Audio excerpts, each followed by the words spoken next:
Ever notice how some guys just seem different after being single for a while? Not desperate, not bitter, just calm, centered, like they've figured something out the rest of us are still chasing. What if I told you that the longer a man navigates life without a relationship, the closer he accidentally stumbles into one of history's most powerful philosophies? One that emperors and prisoners alike have used to find freedom in the most suffocating circumstances. I discovered this connection in the most brutal way possible, and today I'm going to show you exactly how extended singlehood can transform an ordinary man into an accidental Stoic philosopher, whether he realizes it or not. The unexpected teacher. So there I was, 3 years single after what I'd call a nuclear-grade breakup. You know the kind, where you're picking emotional shrapnel out of your psyche for months. At first it was the usual story. Dating apps, awkward first meetings over coffee that tasted like disappointment, the occasional glimmer of hope that would flare up and die faster than a cheap match. You've been there, right?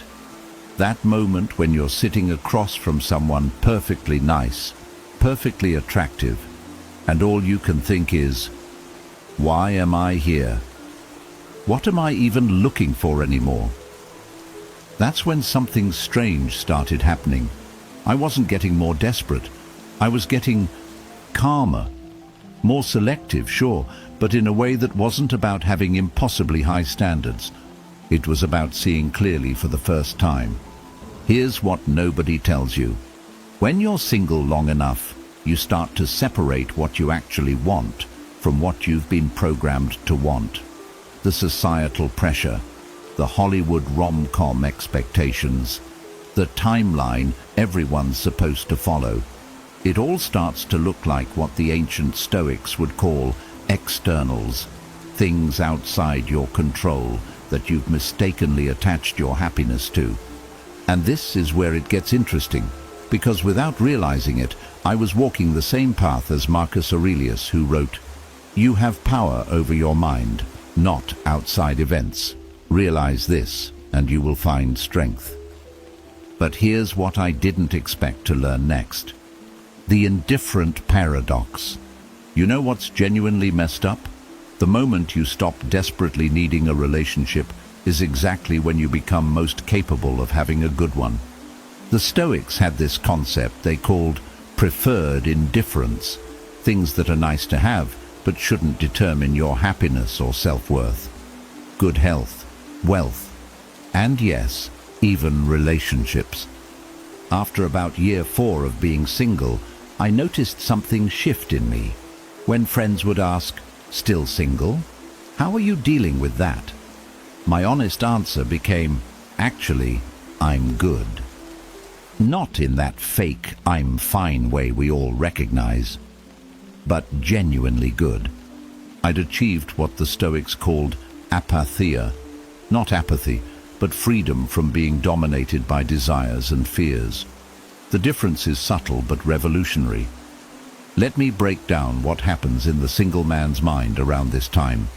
Remember when meeting someone new felt like an audition, like every word, every gesture was being judged? That pressure vanishes. Conversations become genuine explorations, not performances. Remember feeling like your worth was somehow tied to whether someone chose you? That dissolves too. Your value is intrinsic, not assigned by another person's interest. I still remember the exact moment this hit me. I was on a date with someone objectively amazing, successful, beautiful, intelligent, the kind of person who, years earlier, would have had me strategizing how to win them. Instead, I found myself thinking, she's great, and if this doesn't work out, my life remains excellent. That's not indifference, that's freedom, and it changes everything. But this freedom comes with an unexpected cost. The fortress and the bridge. So here's where it gets complicated. The longer a man stays single, the more he builds what I call a Stoic fortress. a self-contained world where he needs very little from outside to be content. Daily routine, perfected. Personal finances, managed. Emotional regulation, mastered. Living space, exactly as he wants it. The ancient Stoic Epictetus was onto something when he said, "Make the best use of what is in your power and take the rest as it happens." This fortress is incredible for personal development, but it creates a new challenge, building bridges to let others in. I'll never forget my friend Michael, 42 years old, single for almost a decade. The man had his life dialed in perfectly. Beautiful apartment, thriving career, rich friendships, traveled whenever he wanted. He embodied what the Stoics called eudaimonia, flourishing through virtue and wisdom. Then he met Sarah. Everything was going great until she started suggesting small changes to his sacred routine, moving their date night to accommodate her work schedule, suggesting a different approach to handling finances, wanting more spontaneity in their weekends. What happened? The fortress walls went up. The very self-sufficiency that made him such a complete person became the barrier to true partnership. As Seneca wrote, "He who clings to a rock cannot move forward." The Stoic single man must learn that sometimes the greatest strength isn't in resistance, but in integration. This balance between maintaining your hard-won self-sufficiency and creating space for authentic connection, that's the advanced class in accidental stoicism. And it's something I'm still working on every day, which brings me to perhaps the most profound transformation of all, the mortality perspective.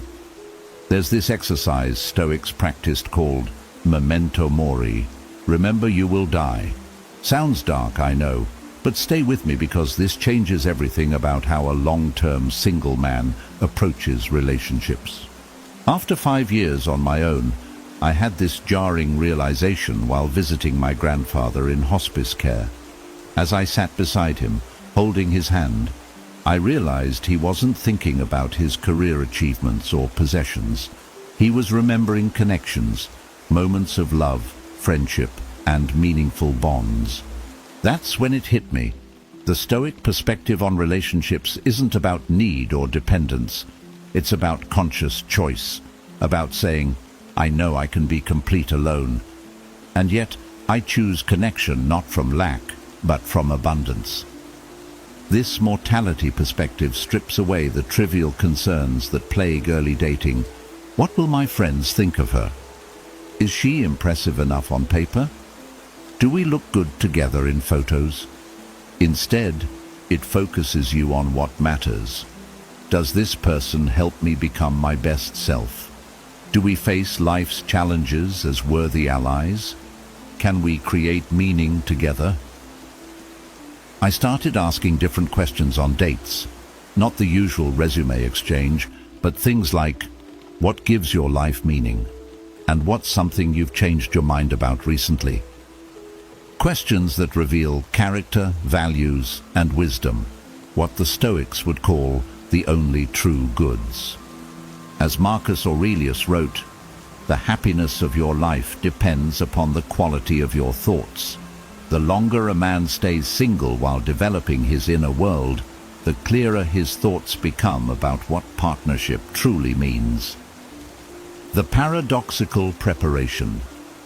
Here's the ultimate irony, and the secret I promised to share with you at the beginning.